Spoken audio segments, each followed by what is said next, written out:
Welcome to Silverbolt Streaming. I'm Wolfman, if you don't know, and welcome to the channel here. I hope you enjoy my video coming up.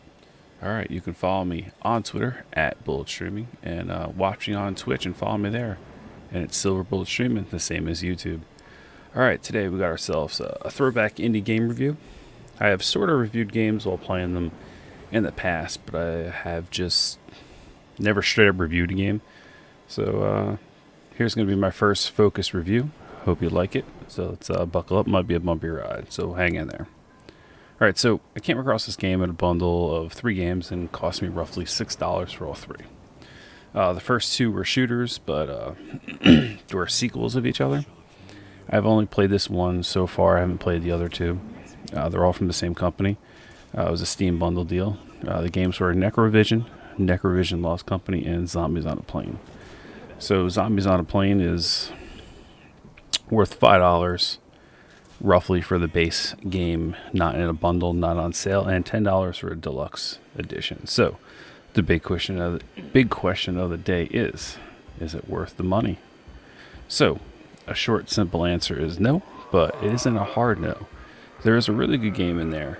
It's just hidden behind all the bad, and we're going to go into detail about this later. So you can find the game, the deluxe edition with all the DLC separately than the other 2 games on sale on regular for like 90% off.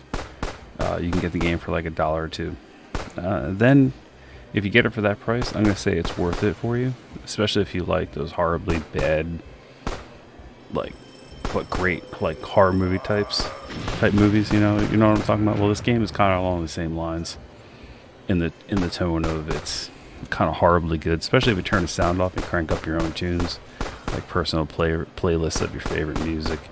Turn it on and just have some fun. It's mindless, and it's best played in short spurts.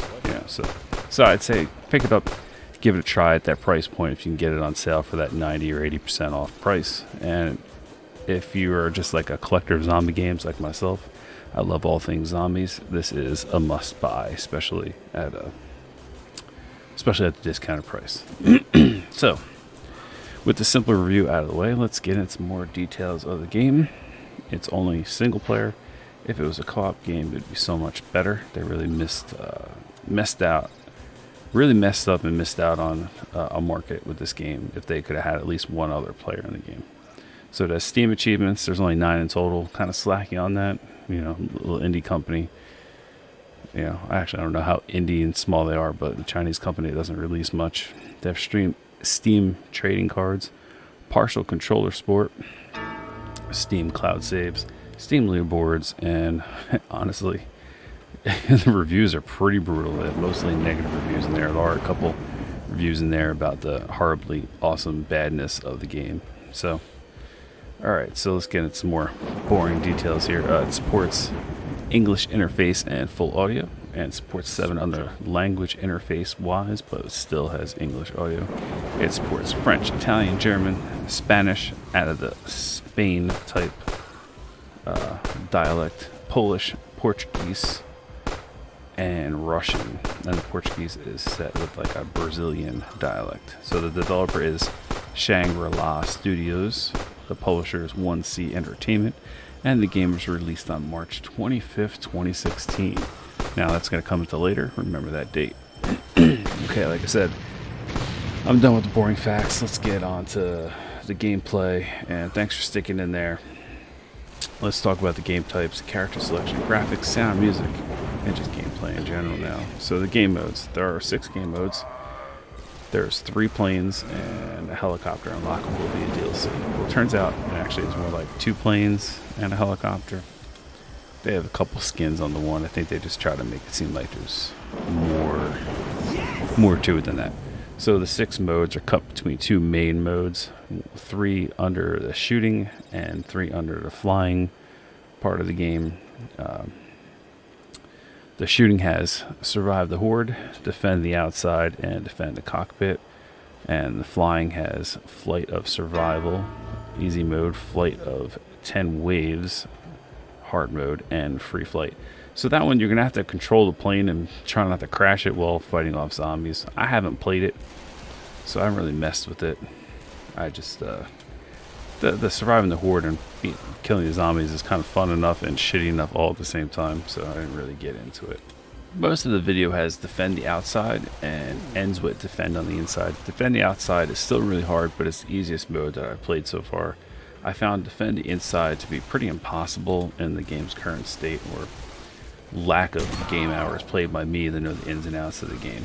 Maybe I was missing something I didn't understand. I don't know what's going on, but I really died brutally bad in here.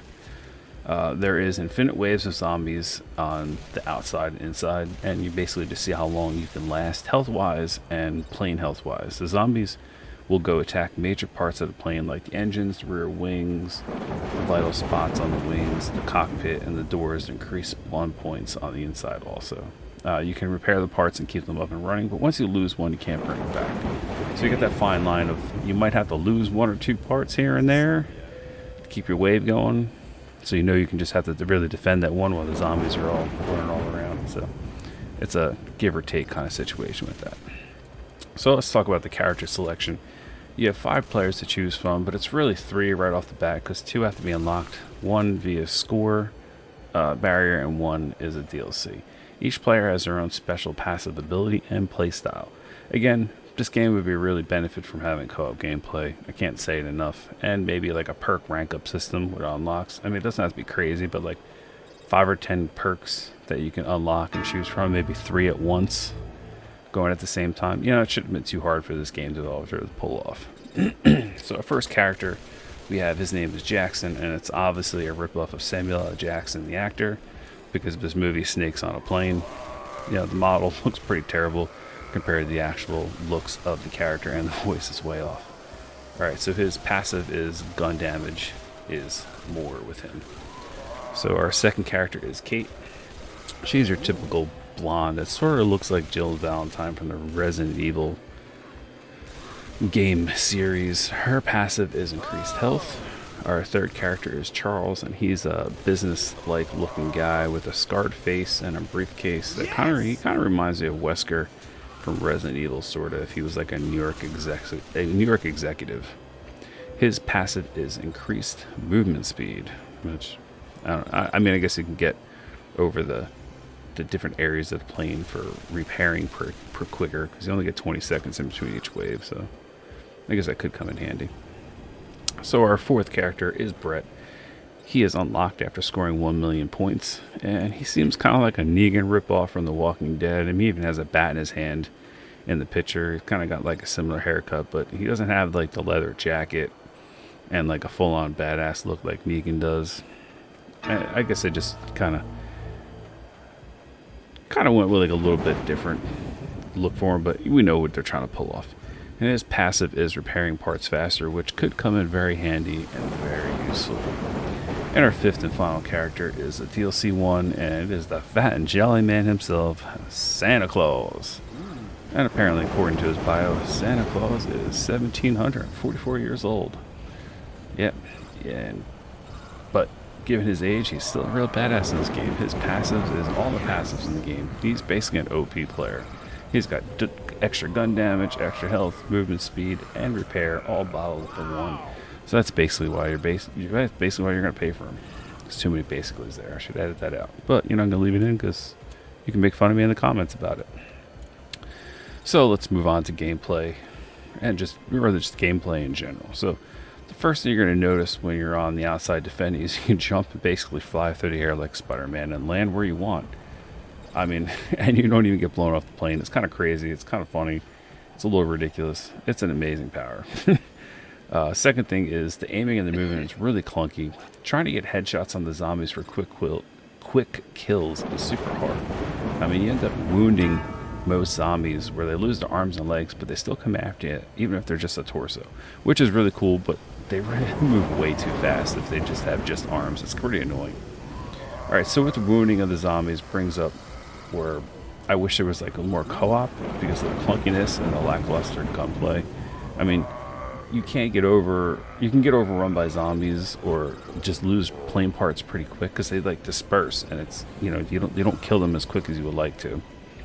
I mean, that brings me over to the weapons just in general, which kind of leads into the lackluster gunplay I was just talking about. you're in better weapons by racking up kills and getting your combo counter up.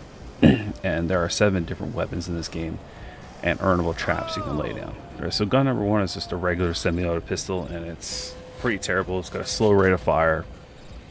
It should fire faster. It's just, it's just really challenging. I lost at least 1 engine every time using it. Your second gun is just a full auto version of that pistol. Again, it's pretty bad. It doesn't fire the way you want. The reload is a little long. The accuracy is just terrible. So they're both just terrible and make the beginning waves just really hard to get through. Gun number 3 is an Uzi. It makes killing the zombies a little easier with the rapid fire, and it has a pretty good reload, so it's overall a decent weapon, but it isn't until you get gun number 4 is when we really start seeing really ups the ante, and you can really start doing some damage. And gun number 4 is a shotgun. The shotgun takes down especially the larger mutated baddies, because there are several different types of enemies in this game. It's not just regular ones. You got chainsaw wielding maniacs and just big mutated radiated zombies, and you got zombie dogs. I mean, yeah, you can't have a game without zombie dogs, right? Especially on this. I don't know why they're on the plane, but they just are. So gun number 5 it's a lifesaver, basically. It is the AK-47. Alright, there are 2 weapons above this one, but this one's going to come back and be your go-to weapon in this game. It gets those hard-to-reach zombies that are crawling up the tail of the plane. It's got a good power ratio to the amount of bullets per clip. It's got a pretty decent reload. It is just the overall best weapon in the game. So gun number 6, it's not really a gun, but it is a flamethrower. They threw a flamethrower in here, and this thing is super clutch for mobs. It burns everything down exactly the way you want it to. It mows down all the baddies. It takes out all the clusters and mobs very easily. It just doesn't have very good reach. If it had better reach, I'd give it the overall best weapon in the game. And that brings us to the last and final weapon. I say weapon because it's not done. It is a chainsaw. I mean, what is a zombie game without a chainsaw? I mean, this is by no means a Doom 2 chainsaw. We just run around a maniac and kill everything, but it's pretty damn close. It is super powerful and will cut down and make mincemeat out of those large special zombies. Like they're just sides of beef hanging in the slaughterhouse, and you Leatherface just run around like a madman. So there you have it. Those are your weapons. Like I said, the AK-47 is the best weapon, followed by the flamethrower and the chainsaw. If you can get a good switch over to it, will take down those baddies really quick, pretty easily. So onto the traps. There are 3 of them, and it's kind of hard to tell when you unlock them. I'm assuming they come sort of after you get all 7 weapons. I haven't noticed them in between, but it is really hard to tell with this game. Just the whole weapon system is very broken, in my opinion. It's kind of crappy. I haven't earned all the traps yet. I don't understand how they fully work. I have unlocked 1 trap, but they do come in handy when you do realize you have one or you unlocked one, because you can put it down kind of in the path of the way to vital parts on the plane. So the 1 trap was a buzzsaw trap on the ground. It is roughly 2 feet by 4 feet in game size, and it looked like it was chopping off the legs of the zombies. I wasn't sure if it was fully killing them, because the game is kind of chaotic, as you see in the background there. But with a little tweaking, they really could have been a lot more useful and a lot better in this game. They really dropped the ball with that one. But, they make up for a little bit with the AK-47 and the flamethrower. So they get a little bit of leeway there from that on me. So on to graphics. Graphics, let's just be blunt. They aren't great, as you see. As stated before, the game came out in March 2016, but if you kind of look into the game a little bit, you'll see that it was updated in March of 2016 with a graphics kind of overlay, and they turned it into the Resurrection Edition. And the game was really made in 2013 and released in 2014, which makes more sense to me. So that's why the game kind of looks like a first generation, maybe second generation Xbox 360 game graphics wise. I mean, that's what happens when you get indie developers, and cheap games that kind of save money and use old gen hardware to kind of make this game. I mean, the game runs on DirectX 9 after all. I mean, You know, we're on DirectX 12 of games coming up now. DirectX 11's been out for a while, and everyone uses, you know, most games use that. So, I mean, it's not the worst looking game ever, but let's not let them slide so, you know, and get away with it so easily. It's a poor looking game for the most part. Like I said, it's not the worst. It's not the best. But like I kind of knocked it a little bit, but it also has a plus side. At least the way they did the graphic engines, the zombies can be dismembered. So that is pretty cool. I do like that. So, onto the sound and music. I mean, I'm going to be really short with this because sometimes the sound effects and the music don't really sync with the game. They're very dull and boring and just blatantly, I'm just going to say it, they suck. They are not good at all. Like I said, my advice is to turn it off. Just listen to your favorite music playlist while you're playing. I mean, even the zombie noises are annoying. You don't need the noises or the sound to let you know where anything is. You'll see the timer count down in between and the round will start. You don't need a little buzzer going off or anything. It's quite obvious. There's no sound that gives away anything in this game. It's pretty straightforward, pretty simple. So, here's a time in the review for my final thoughts of the game. Like I said before, full price, this game isn't for anyone, basically. It is really a terrible game. But if you can get the deal on it for like 80 or 90% off with the sales, and you like playing games with port controls and shooting mechanics, then, you know, this is the game for you. I mean, you can get some laughs out of it if you like those terribly awesome type things. I mean, it can be fun. It's a little rough. I mean, if I sat there and played it for a few more hours and stuff and got used to the controls a little bit, I might actually like it a lot more. So, I mean, it's kind of buy at your own risk a little bit. I am going to give it a tiny little endorsement. It can be a little boring in long stretches. You know, you want to play it in short bursts. You know, kind of when you're bored, maybe you just want to rock out some music, kind of veg out, play the game. It's a little fun. I give it one silver bullet out of 5 for the average gamer, and like a 2.5 silver bullets out of 5 for those people like me who just kind of like shitty things sometimes that are a little fun. You know, like I said, throw some music on, get a cheap laugh out of it. Maybe you're chatting with your friends. Maybe you get them playing at the same time as you, and you can laugh at each other while you're playing. It could be a fun time. So, thanks for watching Silver Bullet Streaming, and that's my video. I hope you enjoyed my review. Leave some comment love down at the bottom. Let me know what you thought. Let me know if you played the game. You know, critique my review. Let me know how I can do better, man. I want to put out the best content possible for you people. So, also, leave a like. It helps out a lot. Subscribe, follow, hit that notification bell, do the things. Go to my Twitter and Twitch channels if you'd like to follow me there. Also, at Bullet Streaming on Twitter and Silver Bullet Streaming on Twitch. So, I'm Wolfman. Again, thanks for watching Silver Bullet Streaming. Until next time, I'm out.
possible.